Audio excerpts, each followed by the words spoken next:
ओम श्री गणेशाय नमः। श्री शिव महापुराणे पंचमयाम मानसहितायाम् अथ तृतीय अध्याय।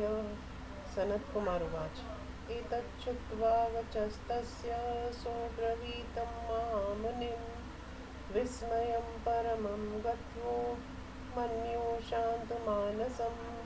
वासुदेव उवाच धन्यसत्त्वमसि विप्रेन्द्र कस्तवास्तोतुमलं कृति यस्य देवादिदेवस्ते सानिध्यं कुरुते शमे दर्शनं मुनिशार्दूल ध्यत्यात्स भगवच्छिव अपि तावन्माप्येवं प्रसादं वा करोत्वसो। उपमन्युरुवाच अचिरेणैव कालेन महादेवं न संशयः तस्यैव कृपया त्वं वैद्रक्ष्यसे पुरुषोत्तम षोडशे मासि शुभ्रान् न प्राप्यसि त्वं महेश्वरात् सपत्नीका कथं नो दास्यते देवो वरान् हरे पूजयोऽसि दैवे ते सर्वे शलाघनीये सदा गुणे जाप्यं तेऽहं प्रवक्ष्यामि सत्यधानाय चाचुयुत् तेन जपप्रभावेन सत्यं रक्षसि शङ्करम् आत्मतुल्यबलं पुत्रं लभिष्यसि महेश्वरात् जपो नमः शिवायेति मन्त्रराजि राजमिमं हरे सर्वकामप्रदं दिव्यं भुक्तिमुक्तिप्रदायकम्। सनत कुमार वाच एवं कथ्य तस्य महादेवाश्रिता कथा दिनान्यष्टौ प्रयातानि मुहूर्तमेव तापस नवमे तु दिने प्राप्ते मुनिना स च दीक्षिता मन्त्रमदया पितं शार्वं सर्वशिरसम्महत् जटिमुण्डी च सद्योऽसौ बभूव सुमाहिता पादाडगुष्टोद्धृत तनुस्ते चोर्ध्वभुजस्तथा सम्प्राप्ते षोडशे मासि सन्तुष्टा परमेश्वर पार्वत्या सहिता शम्भुर्ददौ कृष्णाय दर्शनम् पार्वत्या सहितं देवं त्रिनेत्रं चन्द्रशेखरं ब्रह्माद्यस्तु स्तूयमानं पूजितं सत्कोटिभिः दिव्यमालायम्बरधरं भक्तिनम्रे सुरासुरे प्रणतं च विशेषेण नानाभूषणभूषितं सर्वाक्षयमयं कान्तं महेशं जं वैयं नानाघनान्वितं तुष्टं पुत्राभ्यां संयुतं प्रभुं श्रीकृष्णाभ्राजनिर्दुष्टा विस्मयोत्फुल्लोचना ईदृशं शङ्करं प्रीता प्रणाम महोत्सव नानाविधे स्तुति पदैवार्डमयेनार्चयत् तदा सहस्रनामना देवेशं तुष्टावनत्कन्धर ततो देवा स गन्धर्वा विद्याधरं होरगा मुमुचा पुष्पवृष्टं च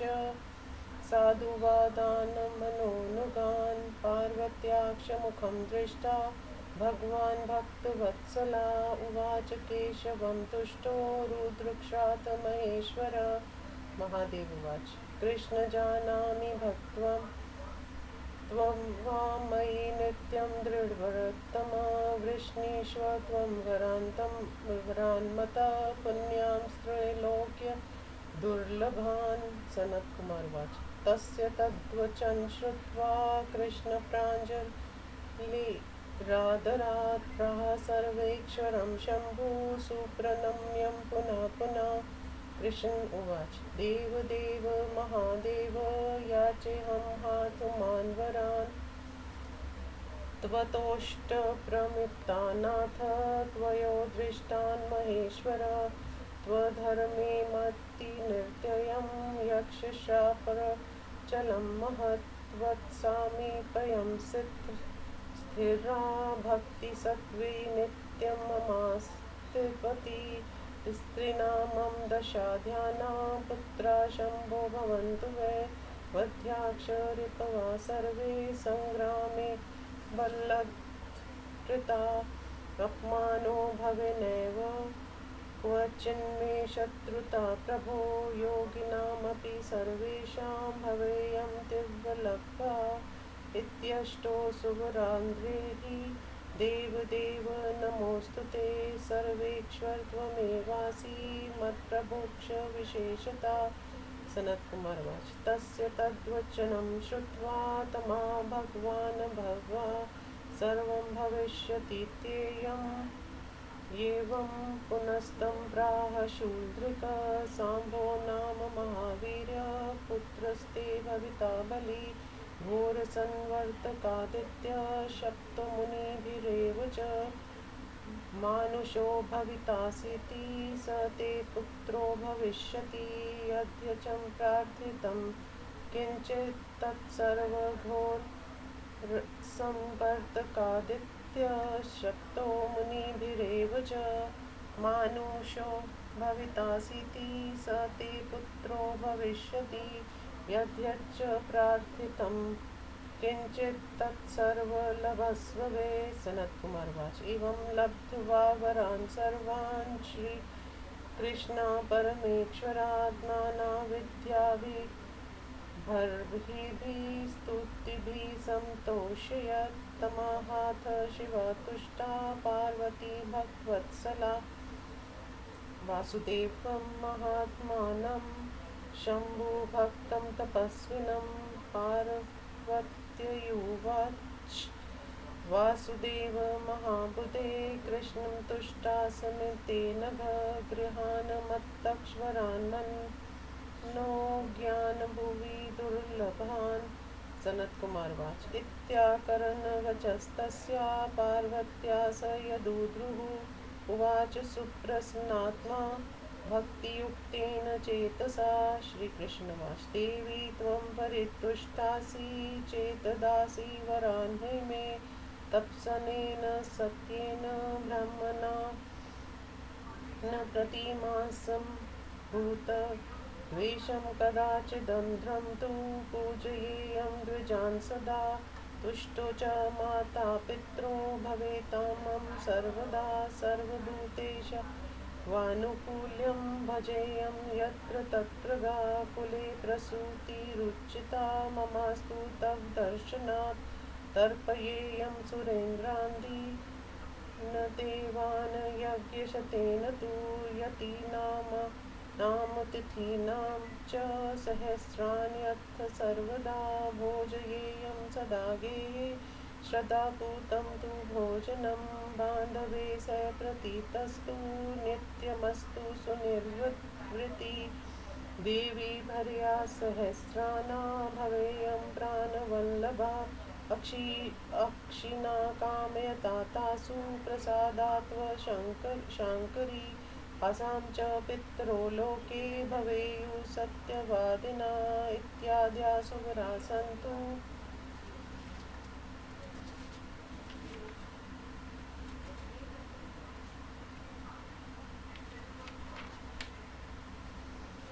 प्रसादात्व पार्वती। सनत कुमार उवाच तस्य तद्वचन श्रुत्वा देवीं तचाह विस्मिता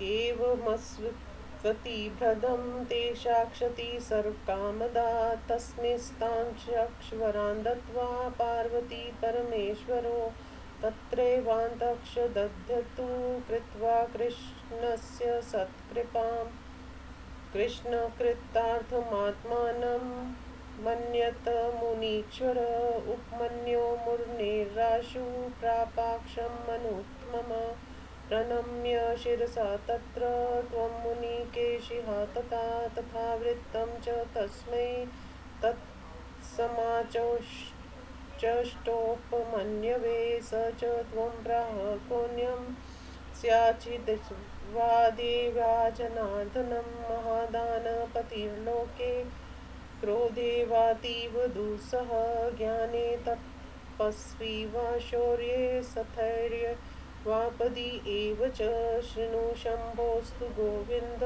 देवैश्वर्य महायश यशा तच्छ्रुत्वा श्रद्धया युक्तो भवच्छम्भोऽस्तु भक्तिमान् प्रपच्छ शिवमाहात्म्यं स त्वं ब्राह्मणीश्वर।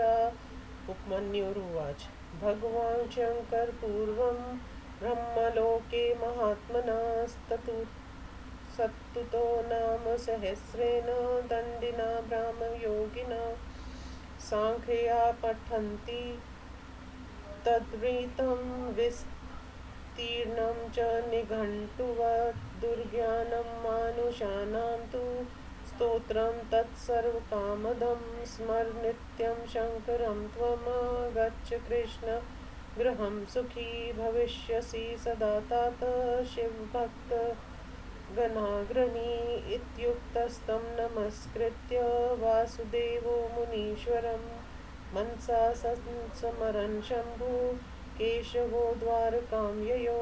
सनत्कुमारवाच एवं कृष्णा समाराध्य शङ्करं लोकशङ्करं कृतार्थो भून् मुनिश्रेष्ठ सर्वाजेयो भवत्तथा तथा दाशरथी रामा शिवमाराध्य भक्तितः कृतार्थो भून् मुनिश्रेष्ठ विजयी सर्वतो भवत् तपस्तत्त्वात् विपुलं पुरा रामो गिरो मुने शिवादनुशरं चापं ज्ञानं वै परमुत्तम रावणं सघनं हत्वा सेतुं बद्ध्वाम्बसां निधो सीतां प्राप्य गृहं यातो बुभुजे निखिलां महीं तथा च भार्गवो रामो आराध्य तपसा विभुं निरीक्ष दुःखिता शर्वात् पित्रं क्षत्रिये हर्तमा तीक्ष्णं स परशुं लेभे निर्दधा च तेन तान् त्रिसप्त कृत्वा क्षत्राक्ष प्रसन्नात् परमेश्वरात् अजैक्षामरक्षे सौध्या अपि तपसां निधि लिङ्गार्षन्नरतो नित्यं दर्शते सिद्धचारणे महेन्द्रपर्वते राम स्थितस्तपसि तिष्ठति कल्पान्ते पुनरेवासा वृषिस्थानामवाप्स्यति असित्स्यानुजा पूर्वं पीडया कृतवांस्तथा मूलग्राहेण विकश्यस्य देवलो नाम तापस पुरेन्दरेण शप्तस्तु तपस्वी यक्ष सुसीत्फरम् अधर्मयं धर्ममल भलिङ्गमाराध्य कामदं चाक्षुषस्य मनोपुत्रो मृगो भूतु मुरुस्थले मुने शापादृगसंदो दण्डकारण्य एकल हृदय संस्मरन् भक्त्या प्रणवेन युतं शिवं तस्मान् मृत्युमुखाकारो गणो मृगमुखोऽभवत् अजरामरन्तानीत स्थित्वरां शापं पुनक्षस शङ्करेण कुता प्रीत्या नित्यं लम्बो दरानुगागार्य प्रददो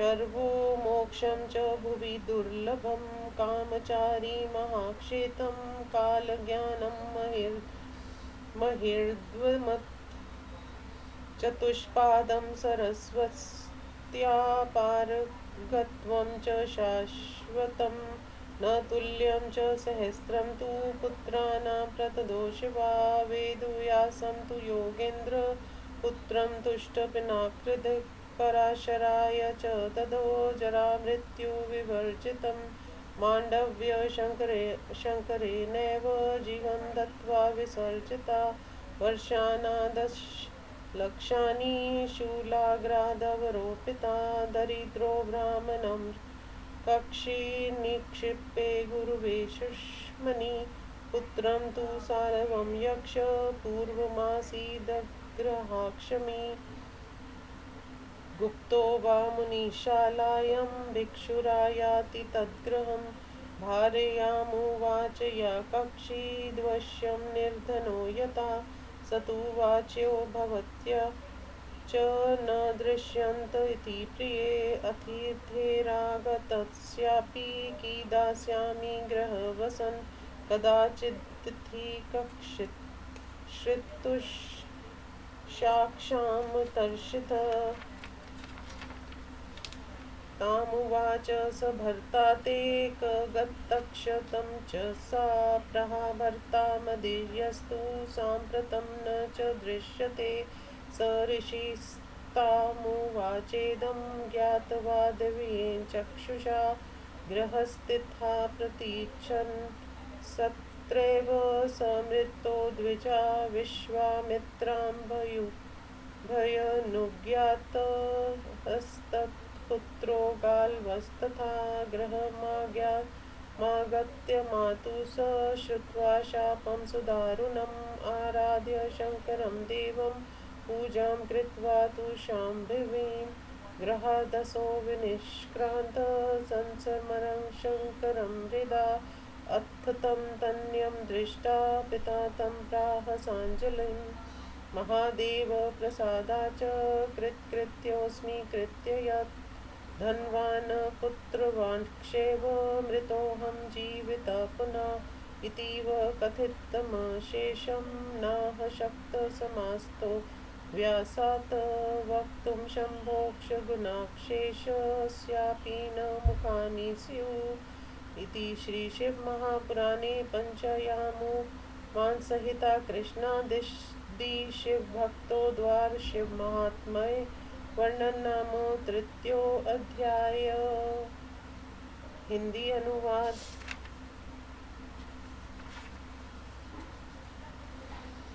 सनत कुमार जी ने कहा, उपमन्यु ऋषि के इन वचनों को सुनकर चकित हो श्री कृष्ण शांत चित मुनि से कहने लगे। वासुदेव जी ने कहा, हे विपेंद्र, आप धन्य हैं जिनके आश्रम के समीप देवाधिदेव निवास करते हो। ऐसे आपकी कौन विद्वान स्तुति कर सकता है। मुनिवर, हे भगवान शिव जी, मेरे ऊपर भी कृपा करके मुझे भी दर्शन दे।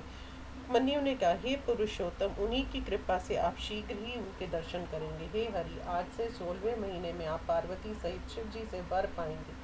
वे देव कैसे आपको वर नहीं देंगे। हे अच्युत, प्रशंसनीय गुणों के कारण आप सभी देवताओं के पूज्य होंगे। श्रद्धावान, आपको मैं जपनीय मंत्र बतलाऊंगा। उस जप के प्रभाव से आप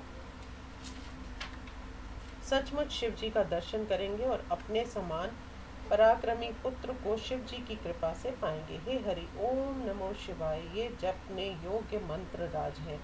ये दिव्य मंत्र सभी कामनाओं को देने वाला तथा भुक्ति मुक्ति को देने वाला है। सनत कुमार जी ने कहा, हे ऋषि, इस प्रकार महादेव संबंधी कथाओं को कहते हुए 8 दिन उनके एक मुहूर्त 2 घड़ी के समान बीत गए। 9वें दिन आने पर मुनि ने श्री कृष्ण को अतवर्षीर्षस्थ महामंत्र की दीक्षा दी। वे सिर मुंडाकर जटाधारी होने लगे और मन को एकाग्र कर पैर के अंगूठे पर खड़े होकर और बाह को ऊपर को उठाकर वे तप करने लगे। 16वें महीने में शिव जी ने प्रसन्न होकर पार्वती जी के साथ श्री कृष्ण को दर्शन दिया।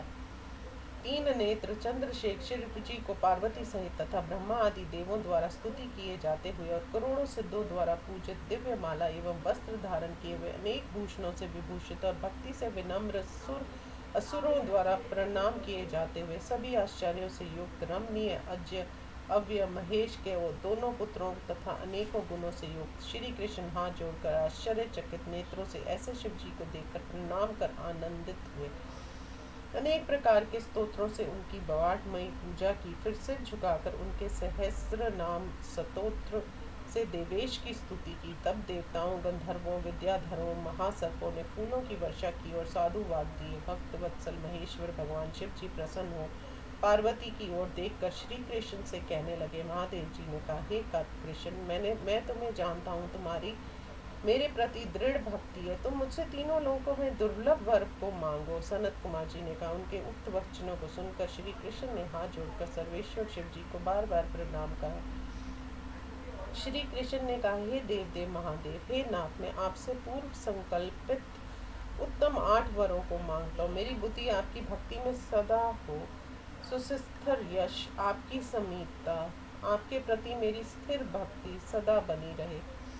मेरे प्रमुख स्त्रियों के 10 पुत्र हों और वे बल के अभिमानी शत्रुओं को युद्ध से मारे। हे प्रभु, शत्रु से मेरा कभी कहीं भी अपमान न हो।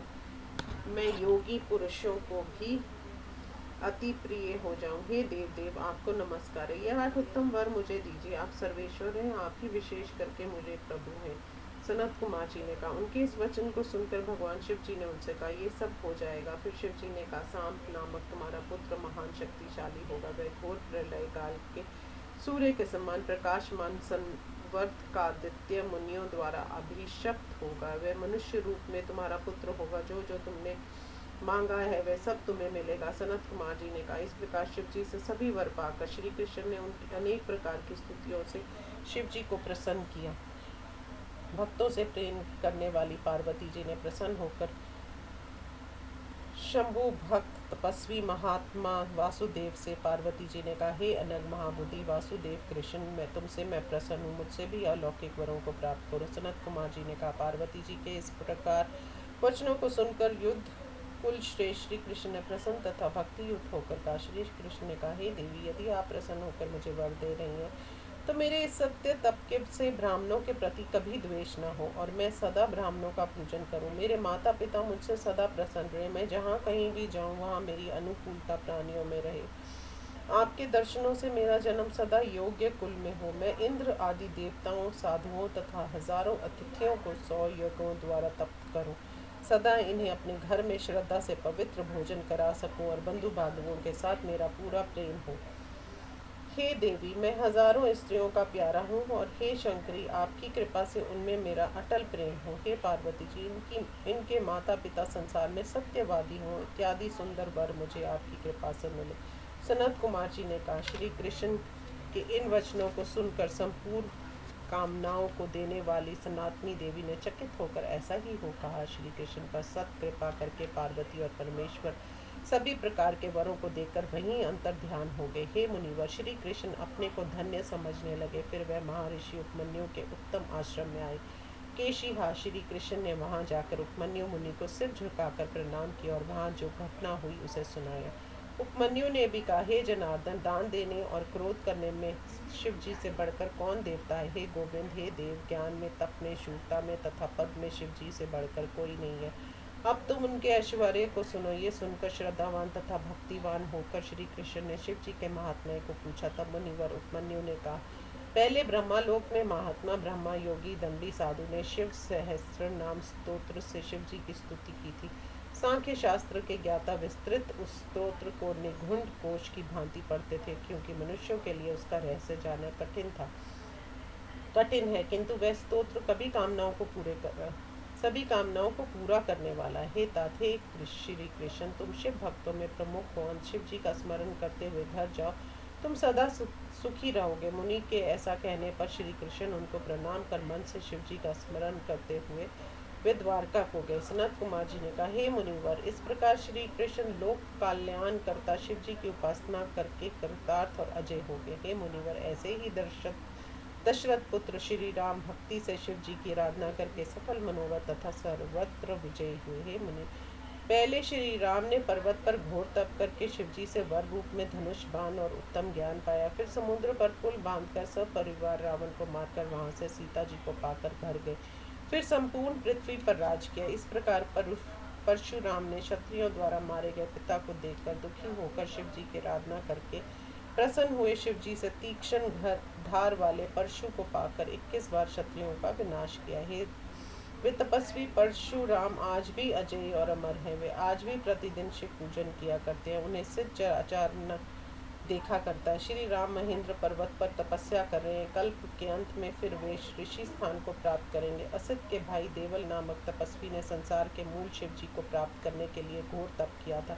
इन्हें इंद्र ने शाप दिया था, किंतु इन्होंने कामनाओं को पूर्ण करने वाले शिवलिंग की आराधना कर अधर्म के योग करके भी धर्म का फल पाया। चाक्षुष मनु के पुत्र मरुस्थल में मृग हो गए थे और वशिष्ठ के शाप से गृत समद ऋषि अकेले दंड कारण में घूमा करते थे। वे भक्ति से अपने मन में ओंकार सहित शिव का स्मरण किया करते थे। तब उससे मृत्यु के मुख के आकार वाला मृग मुख नामक एक गण उत्पन्न हुआ। इस प्रकार जप करने से वह शाप से मुक्त होकर शिव जी की कृपा से अजर अमर होकर गणेश जी का अनुगामी हो गया। स्वेच्छा से विचरण करने वाले शिव जी ने गार्ग्य ऋषि को भूलोक में दुर्लभ महाक्षेत्र काल ज्ञान मोक्ष प्रदान किया। सरस्वती की स्थायी चतुष्पाद पारगत सिद्धि को शिव जी ने दिया और जिनके बराबर कोई नहीं था ऐसे 1000 पुत्रों ने दिए। प्रसन्न हुए शिव जी ने पराशर मुनि को योगेंद्र वेद व्यास जैसे जरा मृत्यु रहित पुत्र दिया। 10 लाख वर्षों से शूली पर चढ़ाए हुए मांडव्य ऋषि को शिव जी ने जीवन दान देकर मुक्त कर दिया। पहले कोई गृहस्थ निर्धन ब्राह्मण अपने पुत्र गालव को गुरु के घर में डालकर वह मुनि के घर में छिप गया। उसके घर कोई भिक्षुक आता था। उसने स्त्री से कहा, निश्चित ये कोई निर्धन है, आप उससे कहिए मेरे पति घर में नहीं दिखलाई देते, मैं घर रहती हूँ, उन्हें क्या दूंगी। उसके बाद कोई भूखा प्यासा अतिथि उसके घर आया। उसने कहा, तुम्हारा पति कहाँ गया। उसने कहा, मेरे पति इस समय घर में नहीं दिखलाई देते। उस ऋषि ने दिव्य दृष्टि से देखकर उसकी स्त्री से कहा, वह घर में छिपकर बैठा और वह ब्राह्मण वहीं मर गया है।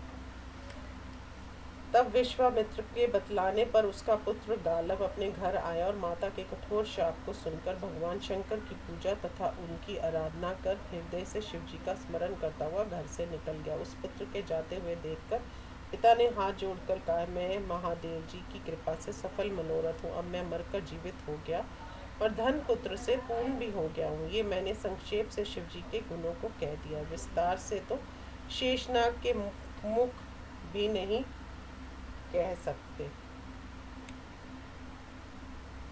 इस प्रकार श्री शिव महापुराण में श्री कृष्ण आदि शिव भक्तों का उद्धार तथा शिव महात्म्य वर्णन नामक 3रा अध्याय समाप्त। ओम नमः शिवाय।